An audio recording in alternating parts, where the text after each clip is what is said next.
guys, welcome to my channel. This is Tintswalomasiye. Welcome to Nurture to Rise. For those of you who are returning subscribers, thank you so much for subscribing to my channel, and those of you who are new, please do click the red subscribe button. It will be worth your while. So today I want to talk about how we actually overcome the anxiety, the depression, the compulsive eating, and all the disorders that we have that are obviously from our childhood trauma. And I want to give you guys just a strategy for most of you who are wondering, where do I start? I can't afford a therapist. How do I even get myself out of this? So today I just want to share a few strategies that you actually can look into that will help you to actually, in a way, eliminate a bit of that anxiety, the depression, and just keep you in a calm, sane space that is quite fruitful for you to actually start enjoying life like you should, you know, open-minded, being able to give and receive love, etc. So yes, so this is a strategy healing guide, and yeah, you guys can do it any time of the day. You can repeat it every day, but I would advise that you practice this each and every day, because you know, habits are something that we need to literally work hard to in order to eliminate them, and it takes about 21 days to actually fully eliminate a habit, especially one that is so intrinsic, that is imprinted from childhood. So yes, let's get into it. So before we can actually go into the video and the strategy for healing, some of you may not even know that you do have anxiety or depression. You just see it as it being normal stuff, and you know, certain behaviors, sometimes how you react to your kids and even to your partners, and why you find yourself drawn to certain people that are like bad boys or that are abusive, or people that treat you bad. So this will just be like a refresher for you to actually see where this could be coming from and what exactly it is, you know. So I'm just gonna ask a few questions, and you guys can either answer it on a piece of paper or even in your head, right? So this will in a way guide you to realize what exactly it is that you're going through and where it comes from and why it's still there. And then the strategy for healing will be to help you to actually start working on eliminating that thing. So these are quite personal questions, so when you answer them, please be truthful, please be honest. This will actually help in opening you up to see the truth of why you are the way you are and why you've been programmed to do things the way you do them. So yeah, so these are childhood questions, by the way.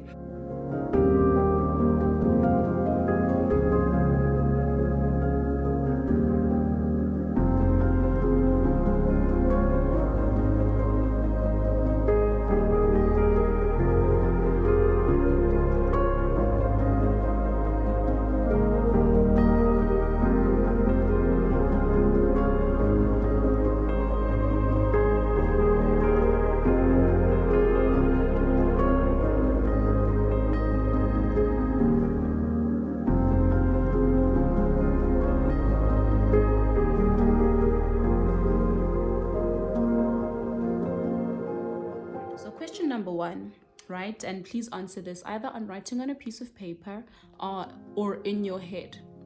Question number one is, who did you live with, right?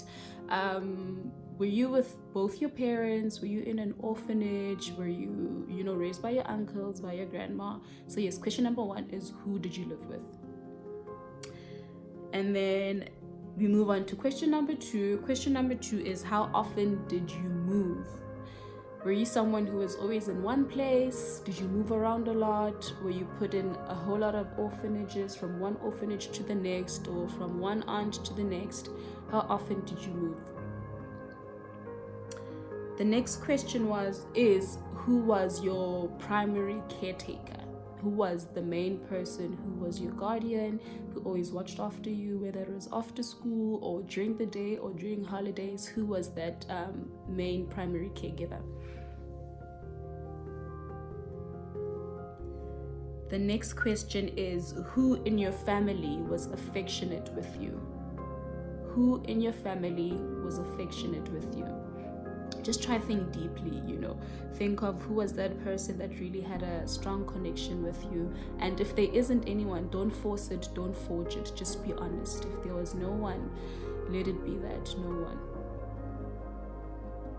And then the next one is, who treated you as a special person? within your family who treated you as a special person. And as you think of these, like, I want you guys to really feel the emotions of it, because the emotions will guide you in order for you to pick up what exactly was the issue in your childhood that has triggered most of the behaviors that you have now. So try feel the feelings of these questions and try let them guide you to, in a way, feel that feeling of that fear, the anxiety, or the not being enough, the guilt, the shame. Yeah. And then question number 6 is, was there anyone you felt safe with while growing up? Was there anyone you felt safe with when growing up? And I asked this question because now, not being able to be seen or even be heard as a child, or even knowing where to turn to feel safe, is really, really devastating, and it's very destructive, because kids are still trying to find their place in the world, and if they don't feel safe, that really, really causes like it causes disturbed behaviors within kids, because now if your caregivers are the main primary source of safety and you aren't really getting safety from them, you grow up feeling afraid of the world, feeling that the world is not a safe place, and you don't trust anyone, and you're quick to be in fight, flight, survive mode, because now you can't necessarily trust anyone. And but I'll explain just now, after you answer these questions, on how these actually form, as well as in our chakras, how all of these actually manifest and block out our chakras. And for those of you who have not yet watched my chakra video, please check it out. It will explain more on what chakras are and how they operate when they're blocked out, and how to actually unblock them. And then we move to question number 7. Question number 7 is, who made the rules at home and who enforced the discipline? So who was the person who made the rules where you stayed, and who was the person who enforced discipline? And also, how were kids put in line? Were you hit? Were you locked up in a room? Were you just spanked? Were you given a timeout? Were you told to go to a naughty corner? How were kids kept in line at your house?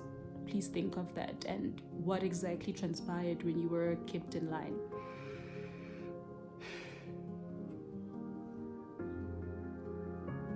And then question number 8 is, how did your parents solve their disagreements? Question number 8 is, how did your parents solve the disagreements? Try and think back at how you remember your parents actually solving their disagreements. Would they fight? Would they have a meeting? Would they peacefully open up to each other? I don't know, you guys know. Just think about how your parents actually solved their disagreements. When bringing to mind how your parents or caregivers actually solve their disagreements, think of how you find yourself now currently solving your disagreements in the manner in which they were, either in your relationships, in your friendships, or just in your personal life. So for those of you who do suffer from anxiety, right? Anxiety usually comes from having parents who were overwhelming, and those parents usually instilled fear in you, right? So I'll take you through how to actually create that self-love, because now where there's no self-love, things like anxiety and fear and depression creep in. So yeah, for those of you who are suffering from anxiety, it comes from a parent that was overbearing, that was overindulging, and as well as overwhelming. So yes.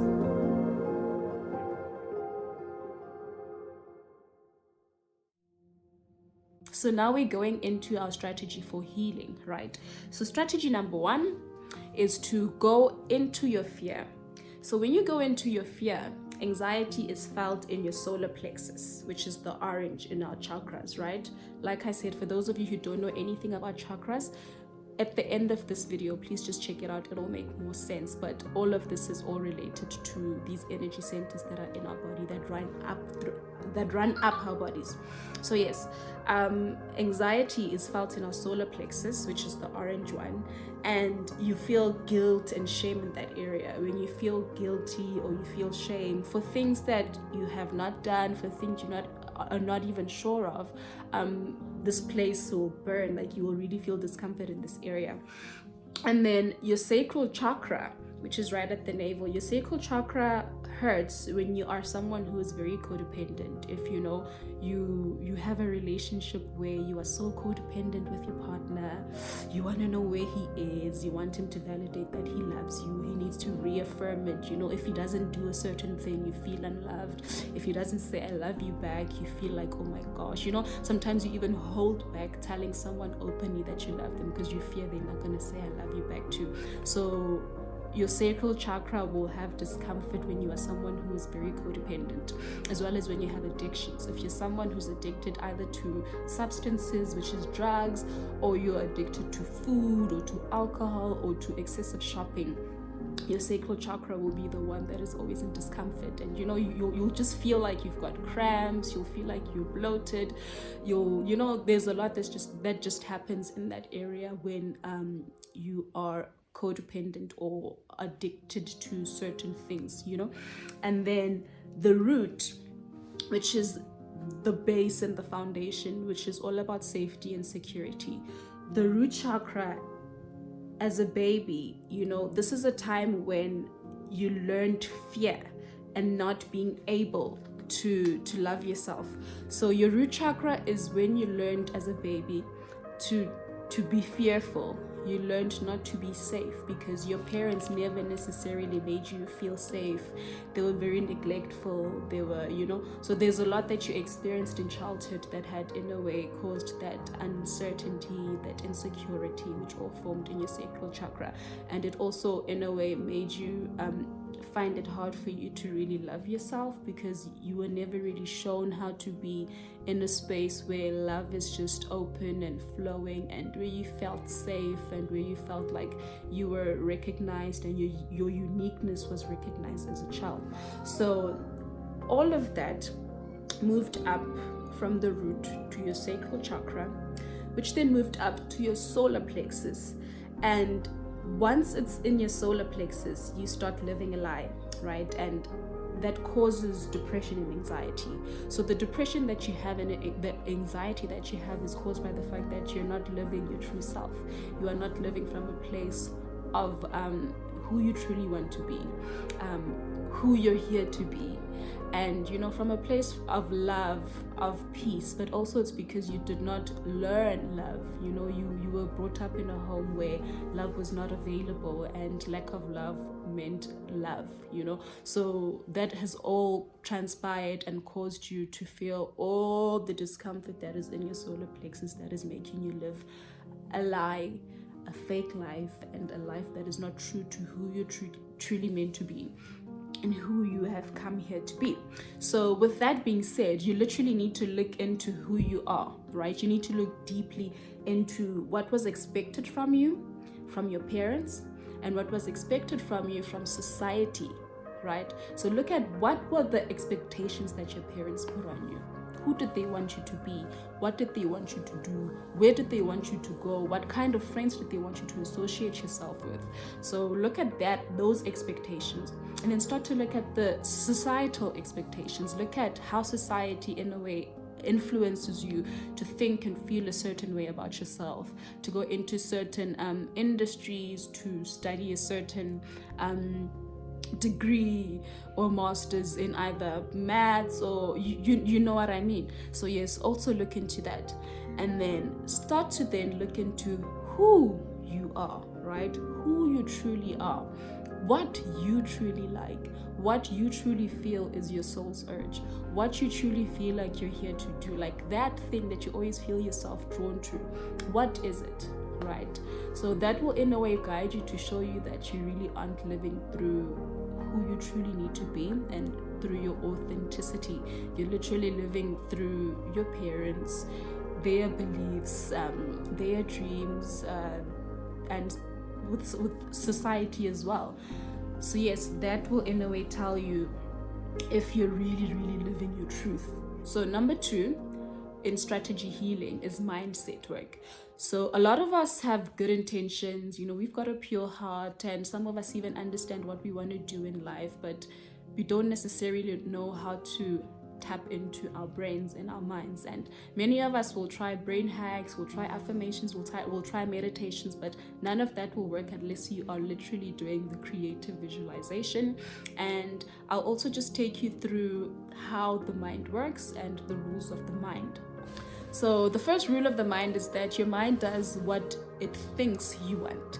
So if you wake up and you have a thought and you say, oh my gosh, I need to go to work, I hate my job and my boss really annoys me, like I could just kill myself than go to work. Your mind says, oh, okay, no, don't kill yourself, but let me give you a bad diarrhea instead. And then you wake up and you find yourself having a runny tummy. And now you need to call into work and you tell them, oh, okay, I can't come into work. So that's how your mind works, you guys. Anything that your mind thinks you want, it'll give you exactly that, because your mind always tries to move you from pain to pleasure. From pain to pleasure. So if you are constantly complaining about something, it sends a signal to your brain that says, this is a threat. So let's rather move this person from this threat and take it to pleasure. But yes, if you are complaining about your boss and you keep telling yourself that, oh my gosh, I could just die than rather go to work. Your mind says, no, let's not die, but let's rather just give you a headache, let's give you migraines. And you find yourself now having migraines, and now you really can't get into work because now your brain has literally took you to that blueprint that you've created by just thought and the feelings that you've had. So that is one of the rules. Rule number 2 of the mind is that your mind does not care if what you're telling it is good, is bad, is true or false. So if you wake up and you keep telling yourself, oh my gosh, I'm so ugly, no one will ever love me, your mind says, oh, okay, you're right, you are ugly and no one will ever love you. And it starts creating things and circumstances in your life that make you unattractive, that make you feel and look ugly. And obviously these are feelings from childhood. It's either you grew up in a home where you were told that your sister's more beautiful than you, or you were bluntly told that you're ugly, which is so wrong, or you were made to feel ashamed of who you are and your uniqueness and how different you are. And this has all now piled up, and you still have that belief. So if you're gonna actually wake up and tell yourself that I am so ugly, I am unattractive, who will ever love me, I'm a single parent, I've got cellulite, your mind literally says, oh, okay, great, that is what I am. And it starts creating situations in your life that are around exactly that thought. So one of the things you need to do in terms of erasing that is to stop thinking contradictory thoughts of what you're trying to manifest. If you are trying to manifest a new beautiful relationship, you can't keep telling yourself that, oh my gosh, who will ever love me, because at times we do go through our affirmations, we meditate, and then all of that becomes erased because now the thoughts and the beliefs that we have are contradicting what we want to manifest or what we want to see ourselves doing in life. So that's another mindset work. Mindset work is all about being able to maintain that state of the affirmations, your vision board, and all of that. You'll never be able to manifest anything if you literally have contradictory thoughts of what you're trying to get. You can think, oh my gosh, I've got my vision board. I see myself in that house. I see myself driving that car. I see myself with that bag. I see myself having this money. And then you go around the whole day thinking of how, poor you are. Your mom did say that you'll never amount to anything. And, you start feeling the emotions and the sensations of that. And it's contradictory to what you've just put out in the morning. So it's very important to start rewiring how you see and say things to yourself, Another rule of the mind is that the mind learns from repetition. So it's one thing today to wake up and say, okay, I'm going to tell myself I'm beautiful because I am beautiful. And, I'm a hard worker, do your affirmations and do all of that. And then a week from then, you are back to your old patterns and your old habits of saying, oh my gosh, feeling sorry for yourself. I'm so unlovable.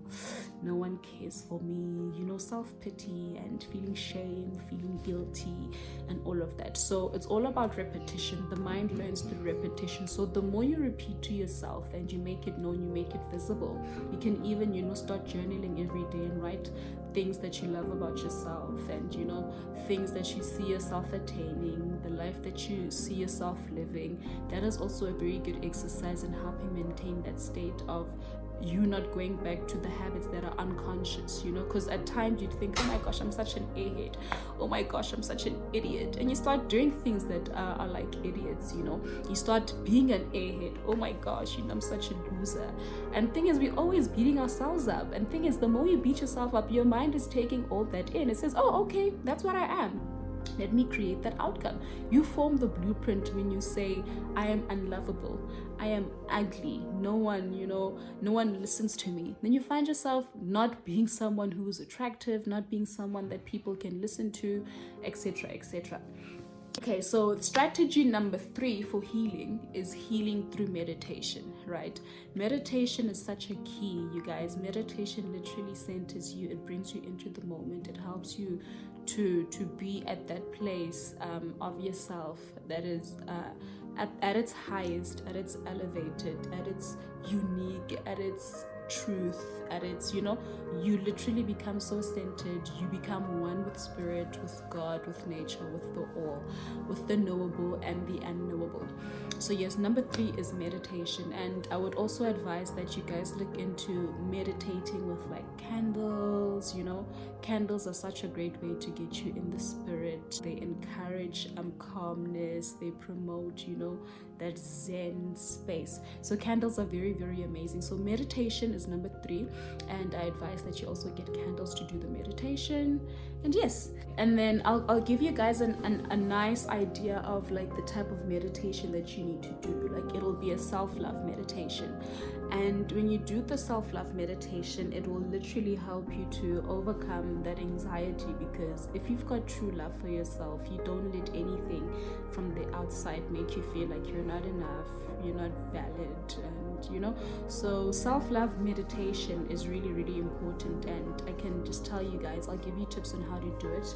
You guys can try it whenever you feel you're ready to take up the challenge in terms of changing. But this is for the betterment of yourself and to improve your overall health and how you feel about yourself, and to also start manifesting all the abundance that you need to manifest in your life.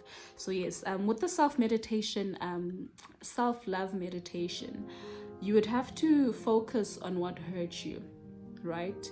And like we did in the beginning, we looked at our childhood and, you know, certain things. So you personally should know what exactly is what hurt you, whether it's in your childhood or in your, you know, early teenagers or as a grown adult. So you'd have to focus on what hurt you, right? And you'd have to feel that fear. Like, don't fear the fear. You need to feel the fear and literally go into the fear, because you can't necessarily heal what you can't feel. So you need to go into the fear, and you need to feel that doubt. You need to feel that negativity. You need to feel that insecurity. And then once you felt all that fear, that insecurity, all those sluggish emotions, like once you felt them, you need to then replace that with self-love, you know, replace that with inner light. So when you're closing your eyes, just imagine yourself filling yourself up with self-love, and that self-love replacing all of those sluggish emotions of insecurities, of self-doubt, of self-hatred, and you know, just see yourself replacing that with unconditional love and filling yourself up and even covering yourself up in that light of self-love. And then you need to visualize yourself literally being filled up with inner love. That on its own will literally help you to start eliminating all those feelings of doubt, of insecurity, of not feeling safe in the world. And yeah, self-love is literally the answer to opening us up. And once we master self-love, we literally master and conquer everything else in our lives. If you never really had parental love, you literally go in pursuit for parental love. And for those who grew up with abusive parents, like they literally go out looking for abusive partners. And this is because they want to prove to themselves that an abusive person can love them. So that causes a lot of depression, it causes a lot of anxiety, it causes a lot of self-doubt, even self-hatred. And you know, when you really can't express your emotions openly as well, this is because your parents never did that, and they also would punish you if you opened up you know, if you spoke out your truth, they would punish you. And then impulsive behavior is also a reaction to trauma, and reacting to an overactive parent, you know, by having impulsive behaviors, or the opposite of, in a way, shutting yourself out behind closed doors. This is you reacting as a result of fear or as a result of neglect. So people who are very impulsive, this comes from a very overactive parent, and this also causes a lot of anxiety. It causes a lot of depression, you know, because you aren't living from who you truly meant to be. You are embodying and taking on these behaviors and personality traits that are not aligned with your soul and, you know, your journey here in this specific incarnation. So yes, and then the next strategy for healing is gratitude work, right? So gratitude work is very important because our brains are hardwired for negativity. Gratitude, number one, forces you out of that mindset. It puts you directly into a positive mindset. And you can start off with one small intention daily. You can write an intention for every day that you want. I don't know, whatever you like to do, but one small intention daily goes a long way. So you can try that. And then thing is, also when you go through healing, a lot of doubt creeps in. You know, you feel like you start to feel guilty because you feel like you're letting go a part of you that meant something. And some people even think that the pain that they felt, they need to carry it through to their lives, and something will come out of them holding the pain in. But it's not really that. You literally need to let go of it and transcend, you know. Sorry about that, you guys, my kids. So yeah, you never need to take pain with you. You need to, at some point, in order for you to find your purpose, you need to go into that pain. You need to transcend it and transmute it, and it becomes something that now becomes your purpose, because you are now able to teach others and help others overcome the very same thing that you've overcome. So gratitude actually helps you to eliminate all the doubt, all the fear. It puts you in a very positive state. A state of receiving, a state of giving, a state of helping, a state of sharing. So yeah, gratitude is another exercise that you need to get into in order to, in a way, maintain that healing strategy. And because doubt is inevitable with everyone, you know, doubt is quite inevitable. So if you do find yourself having doubts on the actual process, just give yourself like time to literally think of 10 things that could go right in whatever you're trying to manifest, and whatever you're trying to accomplish, in whatever parts of your area you're trying to overcome. Think of 10 ways you can. If there's anything you think you can't do when the doubt creeps in, think of 10 ways that thing can actually happen, because to be honest, you'll find that there's a lot that you'll be able to do, and there's a lot you're able to overcome. But because you're so filled with doubt and fear, you don't even look into those things. So give yourself the task to look into 10 ways anything that you're trying to manifest, to overcome, to accomplish, to get will actually happen. 10 ways in which it can happen. And another way that you can, in a way, reinforce that gratitude is through journaling. I usually journal. Every morning I write out my intentions. I write out 10 things I'm grateful for. If I've got an intention for the day and I feel like I want to try something new, or I want to look into a certain thing, I always write 10 things in which I feel that thing can work, and 10 ways in which I can look into it through, you know, through different ways. So you guys can do that too. Journaling is very important. Journaling literally gets you into, like, it opens you up, like I said, because gratitude literally opens you up. And another thing it does is it speeds up the process for you receiving the things that you want, because now gratitude is a statement of belief, and it makes you enthusiastically more grateful to, in a way, receive those things, to be of reception of those things. So gratitude is another in terms of the healing process that is quite holistic. So yeah, Place where your greatest discomfort lies is where your greatest opportunities lie as well. So don't be discouraged by the fear or the discomfort, because you will feel discomfort. This is something that has been in your body and in your mind and in your whole physical being for a long time now, and overcoming yourself is a lot of work. It's not something you do in one day. And yeah, so if there's discomfort, you must know that you're actually going in the right direction. If you aren't feeling anything, just give it some time, and we will be having more of these discussions. And I do hope that what I'm sharing with you guys is actually quite enlightening, and it will open you guys up to start seeking more from yourselves and looking deep within and understanding the elements in which you need to tap into and just become more in tune and one and more purpose driven. So yes, you guys, thank you so much, and yeah, I hope you enjoyed the video. I hope this was very helpful. If you've got any questions, feel free, like I'm always available to you guys. Feel free to ask me anything. You can either drop a comment, or you can send me a DM on my Instagram, which is at tintswalomasiye. And yes, if you have not yet subscribed, what you waiting for? Please do subscribe. And for those of you who are my subscribers, I thank you so much, you guys, for the support. I've been telling you, this will literally be worthwhile. I will be taking you through a journey of healing. And yeah, this was it. I hope it was meaningful, I hope it was helpful, and I hope you guys will be taking on the challenges and doing the exercises that I've mentioned. And yes, thank you so much, you guys. Thank you.